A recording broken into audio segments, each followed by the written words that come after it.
Welcome to Real Talks Season 2, Episode 2. I'm your host, Loti, and today I'm sitting down with Redrum, a conscious UK rapper taking the music scene by storm.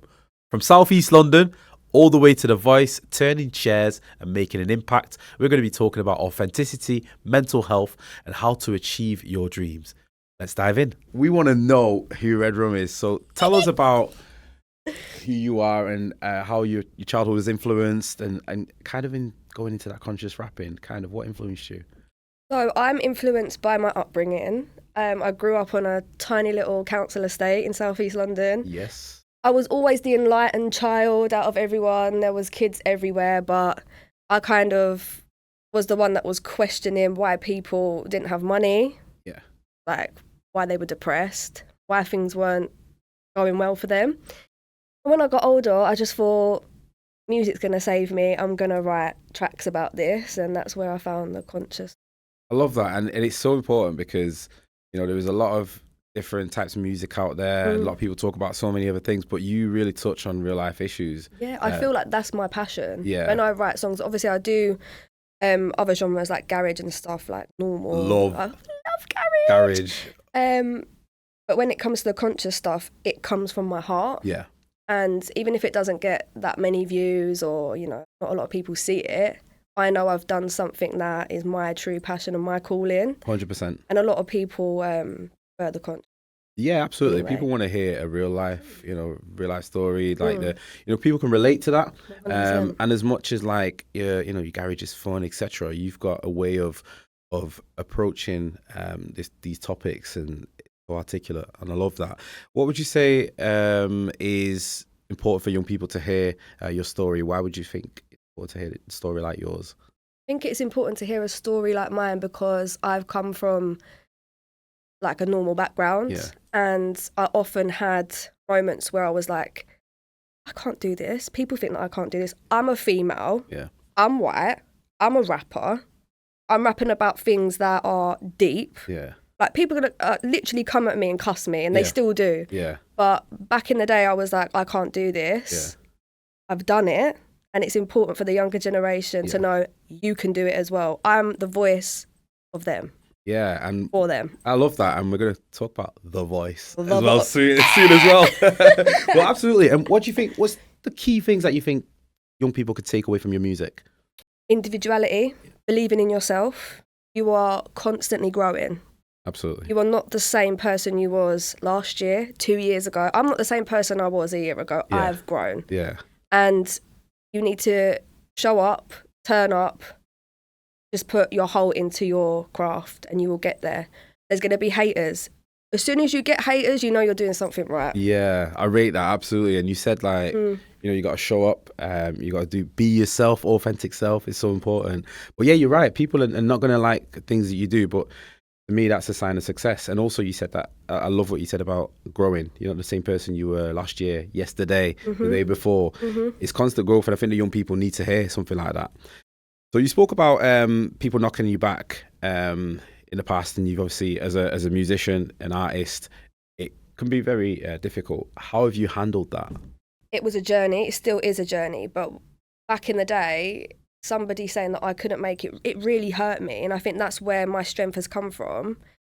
I only started doing music that I loved in 2019 because people would cuss me and say, oh, you can't do it. Or I know I haven't got like the best voice out there, but... Listen, it's better than mine. Well better than mine. But like, as soon as I started believing in myself and stopped listening to the haters, I was like, do you know what? I can actually do this. Yeah. So... it has been a journey, but we've got there. Absolutely. And you mentioned that before you actually wanted to do this. What was Redrum like before Redrum in terms of creating a creative career? What was it like? What did you want to be before then? You know what? I've always loved music and drama. Yeah. I've always liked acting. Yeah. I really want to get into that a little bit more. But I've always loved music, but it's never been this serious. Yeah. Redrum was not Redrum. I used to do acoustic music, and every gig that I would do, literally after it, I'd be like, that was that. And people would be like, no, you did really well. But I was like, don't like it, want to go home, have a couple of drinks. And I realised that's not my calling. Yeah. Me singing acoustic music on stage with a guitar is not me. Yeah. And that was part of my journey. Now I'm doing the rap. Yeah. love it. You can't get me off the stage. Yeah, I like that. So you had to kind of grow into who you are. You know, yes, you I had to grow into me. Yeah, no, I like that, and it's important. Now, how difficult was it when you then transitioned from obviously acoustic and to become a rapper? How difficult was it starting out and getting kind of in the right places? You know what's mad? Soon as I did the rap thing, and actually believed in it, doors started opening for me more than the acoustic stuff. Just found myself around like pubs and clubs doing, you know, open mic nights, to doing box parks, like love box park festivals, like headlining festivals and stuff. So it worked, and it's worked. You know, it's worked. Those difficult moments though, they make us who we are. Now, I know that, you know, from speaking to people from different crafts and different industries, that most of us are affected by mental health. Have you been affected by it? How did it make you feel? I have suffered with my mental health, and I still do, and I don't like talking about it, but one of my goals for 2025 is to speak about it, because people need to know that you're a normal person. Yeah. Like, you're not going to get 100% of me every single day. Yeah. Sometimes you will. But as an artist, I'm so sensitive to criticism. Yeah. Like, I say that I'm not, but I am. It's just a journey, and it's important. And you've I'm mentioned, closing down now because someone's asked me about absolutely. my mental health. It's just it's a journey. hard. But you know, you've mentioned that you have struggled, which is already powerful. That's credit to you, because it takes a lot. And I know when I spoke about mine when I was younger, I say younger, I'm not much younger, but, you know, it was difficult, and I appreciate that you've actually, you know, touched on it, because people will look at you and go, okay, well, she might have struggled with it. I can do it too. Yeah, and especially for artists as well. I just want to mention this. I have sat there before and thought, oh, why is she doing better than me? Yeah. Why is he doing better than me? I can do that. Yeah. Do you know what I mean? Why? It's not your time. Yeah. If you believe in yourself, it's not happening now. It doesn't mean it's not going to happen in the next 2-3 years. Yeah. It will happen. Absolutely. You just got to believe in yourself. Definitely. Those days and the things that you're feeling, totally normal. Yeah. Absolutely. Just live in the now. Don't worry about the future. That will take care of itself. Absolutely, I love that. Now, in terms of like you being a creative, I've always wanted to ask, what's your creative process like when you're writing? How does it work? How does your mind work? My mind is crazy, but my creative process is just normally putting on a beat, coming up with the hook. Yeah. Normally, I like making the hook first. Yeah. Then I can experiment with words and stuff. But I love coming across random words, jotting them in my notes, going back to them later, and then incorporating them into the track. Yes, and that's it. I like that, because some people obviously need to write a full, you know, verse or a hook before, but you just feel the beat and kind of go to it. I like listening to the beat first. Yeah. Who were your inspirations, like music-wise, when you were younger? My inspirations in music would be Amy Winehouse. Love Amy Winehouse because she's so passionate. She has lived a life, you know, and she wasn't afraid to wear her heart on her sleeve. Yeah, and just write about it. She just did what absolutely. Passion was there. Yeah, I know she doesn't do rap, but she did love rap. Yeah, definitely the culture that she was in, and definitely Valerie. You didn't see that? Trying to get you to do it works. Yes. No, but that's it, and I think it's important to have like people that you look up to, and you know, there's going to be young people that have seen you who are going to look up to you and think, actually, I want to be like that. I want to be that person. What advice would you have for your younger self? And it's a question really I should ask later on, but I'm going to ask it now. The advice I'd give to my younger self: don't listen to your fake friends, because they are not your friends. They are somewhat not on the same page as you, probably jealous because you've got a talent and they don't. I would say keep going, keep writing. Stay in your rebellious spirit, don't lose that, because when you're older, it will come in handy, especially for the music if you want a creative job. Just be authentic. Write about things that matter. Yeah. And surround yourself with good, like-minded people. Get a team of people that you know want to be successful in the same field as you. Yeah. And take on the world, because you will get there. The younger you do it, the sooner your success will come. I wish I did it earlier. Yeah, but I like that, because, and also for young girls that are going to be watching this, it's important for them to have a female role model that's going to, you know, highlight some of these issues. What would you say is the most important thing for young females, especially that are going to go into maybe the rap world where there isn't as many females? There's a lot coming through, which is amazing. Love that. But the balance and I guess it's still more men. What would you say is a strong piece of advice for those young girls to continue? I think some good advice for the younger generation, female upcoming rappers, creatives. You're gonna have to be strong. There's gonna be a lot of doors that close on you because you're a female. It is harder to get into the industry. A lot of people like to be manipulative and try things with you. Just got to have your head on your shoulders and just stay focused on where you want to be. If you want to be a star, like I said, have the right people around you to help you succeed. You're going to need a team of people that actually believe in you. And just don't go against your sisters. Yeah, there's going to be a lot of girls that are going to be bitter. You're always going to get some that think, they're better than you. Yeah. Brush that off. Don't start beef with them. Just focus on your plan and your journey and you'll get there. Yeah, focus. I love that, having that message of self-focus and knowing what you want and where you want to get to, because it's important. It's important to have your goals. And when you said about mentioning like a team of people that are like-minded, that's so key, because some of these young people who are watching this in schools haven't got, a good group of friends and can be led down the paths. If you're an artist, go find somebody that's doing media GCSEs. If you're doing your GCSEs, link up with them, create a YouTube channel, get your YouTube channel out there right now. You're young, you can do it. Yeah. Because when you're my age, you will have thousands of followers. Yeah. You'll be happy for that. Absolutely, definitely. And link up with photographers. There's people like, do you know what I mean? They're everywhere. Yeah, they create it. And do you know what? It's mad because you've got social media, you've got TikTok, you can message people. People are so accessible, and it's important for them to have. Now, I want to talk about a performance, right? Oh my God. That I keep rewatching like all the time, because not only because I love the original, but what you did with that was absolutely phenomenal. You know what I'm talking about? The Voice, right? The Voice. That was a mad time. You was on The Voice, and I want to know. Take me through your experience on that show. How did it start? How did you get on there? This is so crazy, and this is why I want to let people know that if it's not happening now, the way that you want it to work out, it will work out in a couple of years. I got scouted for another show.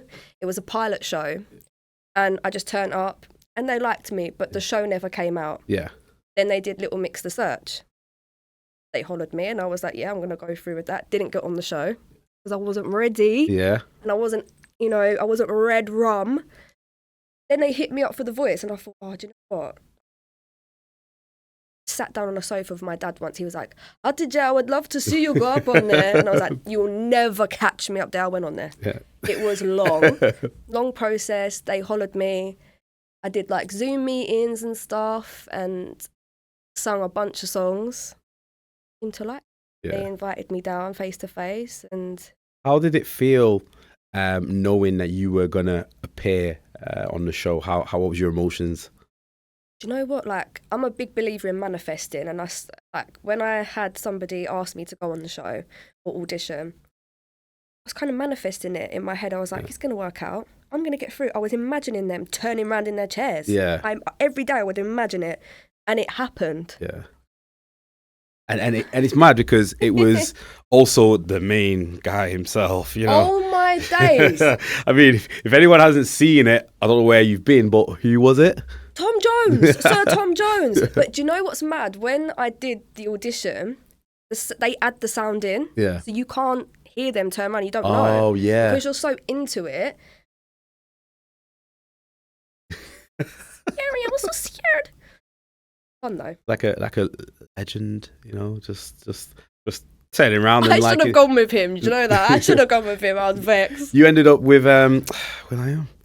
Love him. Yeah. He's so tiny. Yeah. Oh, is he? He's tinier than me. Is he? Yes. That's mad because he's got a big persona, so he makes you think that He's a lovely guy though. The whole team was just amazing. I learnt so much from that, and the whole entertainment side of the industry. Yeah, no, I love that.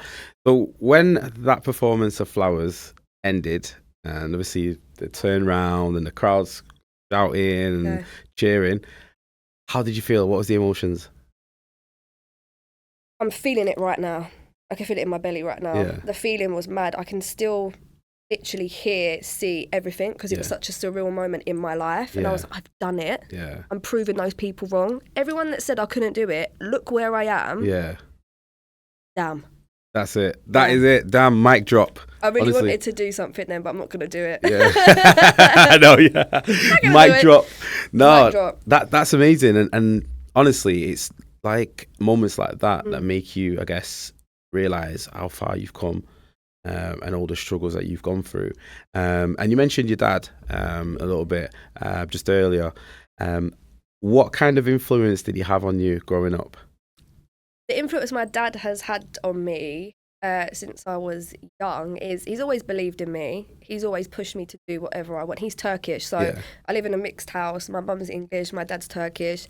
He's more of a wild thing. Yeah. Whereas he's more like strategic and like professional, but he's always said just do you. Yeah. Do the conscious rap. Be careful though, because there's going to be a lot of people that are going to try and take you down. Yeah, of course. You're going to have your head on your shoulders. The fact that he said to me like a year before all of this happened with the boys, oh, did you? I'd love to see you then. He manifested it. I'm sure he did it. He did, absolutely. And do you know what? That's what you need in your corner. Like a strong family that's gonna be there for. Very grateful. Yeah, absolutely. Well, is there anything specific moments or stories from fans that have had an impact of the work that you've done? You know. When I've done conscious freestyles, for example, I get a lot of comments like this, voice of the voiceless, basically. I get a lot, like even older people commenting like, "We need this," like you're talking sense. But whenever I perform at like family festivals like that, where there's like a lot of kids around, I notice that kids come over and ask for photos. Love that. And sometimes my eyes water and I'm like, that's our future. That is our future. And they're coming over, they're becoming inspired. Even the parents push them over and like, take a photo. Like, it makes me feel like I'm doing something powerful and good for the younger generation. Absolutely.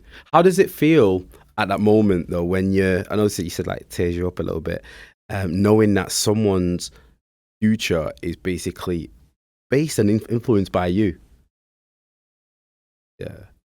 There's moments where you're like, should I be doing this? Is it going to work out? You know, one of those days where you feel low, normal, take every day as it comes. But that keeps me going. Yeah, absolutely. Because they're future rappers. They're going to be on the stage. They're going to see it. Yeah, definitely. So, absolutely. As a creative, it's a hard world out there. Like, we've got, obviously, certain parents want you to go to university, some want you to do. And, everyone's got a choice to do what they want to do. But what would you have been if you didn't have the choice to have this career? What would you look to have been doing? I've thought about teaching. I got offered a job to be a music teacher. And I turned it down. I'm not ready for that yet. Probably when I'm older, but something to do with teaching. Yeah. And nothing else. That's enough, because like loving music and what we spoke about obviously before about what you can do to help the next generation, and you don't have to be a teacher to educate. Do you know what I mean? And so true. And that's so important. And I feel like you've got so much charisma about the passion that you have and what you enjoy. It's almost like when I talk to you, it's like, I speak to athletes and it's like a sport. You know what I mean? Like you're constantly like trying to better yourself and every day, and I love that. And I think like not just young girls, young boys are gonna be watching this and going, actually, I could be like TJ. Oh, I just said it right. Did I say it right? Yeah, I did. No, I say Redrum. We stick with Redrum, no governments. But no, absolutely, and I think that's so important. Now, what would you say is your next big goal? Something that you're looking forward to think, actually, I want to do this. I want to get into teaching, but not be a teacher like what you said. I want to speak to the younger generation and get them ready for the industry, because it's not all what they think. Do you know what I mean? When I was younger, I didn't think it was like this. I've experienced it, and I just want to help them grow into who they're supposed to be. I'm currently writing a track. Are you? Yeah. Oh, okay. So embodying my 14-year-old self, and hopefully the younger generation can listen to that and be like, do you know what? I've got the power to become whatever. Yeah. You want to be a lawyer? Become a lawyer. You want to become an actor? Become an actor. Yeah. Start now. Yeah, you got to start early. You got to start, get your mind right. And you talked about mindset earlier, and I love that because obviously you would have had some ups and downs, and mindset is so important. What part do you think it's played in your later years, like recent years? It's helped me become stronger. I can take criticism now, constructive criticism, and I've realised that if somebody hating on you, things that you're doing, it's a reflection of themselves, not you. And they're on their own path. Yeah. They can't damage your path if you don't let them. Yeah. So I've got a strong head on my shoulder, thanks to all of the haters. I love that. From when I was younger. There you go. You're not letting things get to you, and I love that. Absolutely. Do you know what? I've got to talk about your rings, right? You've got one of them. Oh my hands are pink. I'm so sorry. I dyed my hair and it dyed my nails and my palms. See, the girls, remember to put some gloves on. Yeah, please put some gloves on. The octopus ring. Tell me why the octopus. Octopuses are very versatile. I've got a massive tattoo. I just got this now. Versatile, vicious. Yeah. They're very versatile. They're clever. They adapt. I just love them. I think they're really cool. Love that. And I think it's important. Like, we always talk about, like, your spirit animal and like what would you be? So you'd be an octopus, right? Octopus or a cat. Cat. Ooh, why a cat? Because I have one. I love that. Now remember, kids, you can't get tattooed till you're 18, so just so you know. But yeah, I love that, and it's important that you talk about versatile. And I think as an artist, being versatile is so important. Yeah. What's next for you? I know you talked about wanting to teach, but musically, what is next coming up for you? What's next for me is an EP. That is going to be versatile, vicious, just like moi. Is there an exclusive there? Like, have we got a name? One track's called Freak, which is coming out on the 21st of Feb. Okay, love that. Got some garage tracks on there. There's one called No Means No, which is good for the females out there. Love that. That is powerful. No Means No. That's going to be a really good one. Oh, and the one that I just mentioned about my 14-year-old self. Yeah, I love that. And I think being a public figure and an advocate for obviously conscious rapping and etc. And the fact that you mentioned No Means No is important because violence against women and girls is something that is going on, not just in this country, but where we're focusing right now. It's this country. There's a lot of that going on. What do you think is the importance of us speaking up against it, especially for males? It's important to talk about issues such as, like in the track that I'm making, called No Means No, talk about how men, not just men, but come over to females and they don't take no as an answer. Yeah. It's very important that you steer clear of people like that. Yeah. And you know that no means no. Yeah, absolutely. And it's about respecting human beings as we are. And I think that type of music is so important. And I don't know if you know Shocker. Yeah. So Shocker's got absolutely. Oh yeah. Big up Shocker.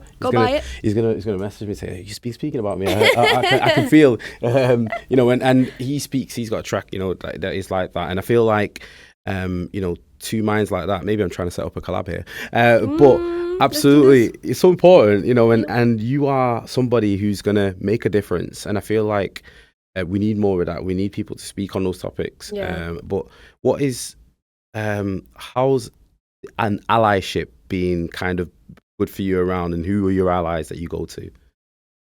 So allyship. So you're talking about people, for example, who support you, that may be, let's say, are not female, but they still support you in terms of supporting females and making sure that they talk about discrimination, that kind of thing.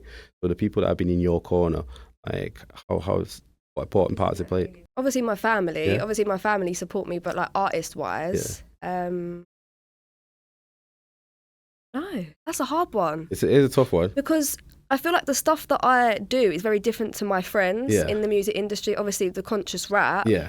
None of them really speak about that stuff and like real life stuff.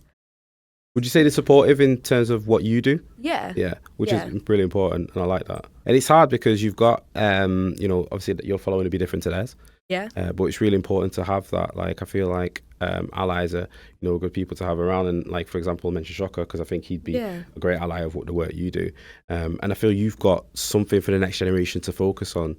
So I want to definitely explore that. And I think let's make sure that we do. You know, Yeah, that 100%. you're out there. Absolutely. So when we talk about the future, we talk about you musically, talk to you about kind of where you want to be and obviously support the next generation. What's the goal? What's the goal for Redrum? What's the aim? What's the manifestation? Where do you want to be? I am manifesting for festival lineups. Yeah. Love performing at festivals. Everyone seems to be happy. There's like kids everywhere. It's like I can really get my music out there. Yeah. Obviously more music, collaborating with more females. Yeah. I work a lot with males, but I just want to help other females on their path. Do you know what I mean? What's the, like, I've always wanted, right, to know, when you step on that stage, what's the buzz like? How do you feel inside when you walk on and you see a crowd of people? Do you know what? I'm thinking back to Thamesmead Festival, main stage. I remember just walking on there and I was like, I need to do this for the rest of my life. All the little children at the front were like, had no idea what I was saying, but they were bopping. They do, they feel it. You're going to be doing this. Everyone having a good time. It just feels right. Yeah. You know? No, I love that. Just being me and embody Redrum. I do this with every guest, especially on this episode, on like this season. I want to know a question that you're going to ask the next guest, and we're going to ask them that. Now, important, because I'm not going to tell you who the guest is. Okay. But I want you to think of a question that we could get them to answer. Name a time in your career that you're super proud of. I want to ask you that question as well. Okay. Because I know you've got highlights, and we spoke about some of them. Name a time in your career that you are super proud of. A time in my career that I'm super proud of would obviously be The Voice, but I think I'm not that person anymore. Yeah. I look back at her and I think, I love you. A super proud moment in my career would obviously be The Voice, but it would be who I'm becoming now. Yeah. I feel woke. I'm ready for what's next. And I just feel like I'm better at things than I was. I'm ready. Yeah. And age, it doesn't matter what age you are. Yeah. You can be successful. Success isn't based on age, it's based on how hard you work, isn't it? Yeah. And that's amazing. I you know, with that £8 quote as well. We're gonna talk about that later. That's absolutely amazing. Honestly, it's been an absolute delight talking to you. Thank you for having me, guys. But before we go, where can our followers and our watchers, subscribers find you on socials? You can find me on everything, Redrum _ Love that. That's it. And looking forward to it. Honestly, wow. Thank you for coming. Thank you for traveling all the way up here to see us. And I know they're going to be inspired by you. It's been amazing. So you just watched Real Talks with the amazing Redrum. Keep it locked. Watch, subscribe, YouTube, TikTok, everywhere, Instagram. See you soon.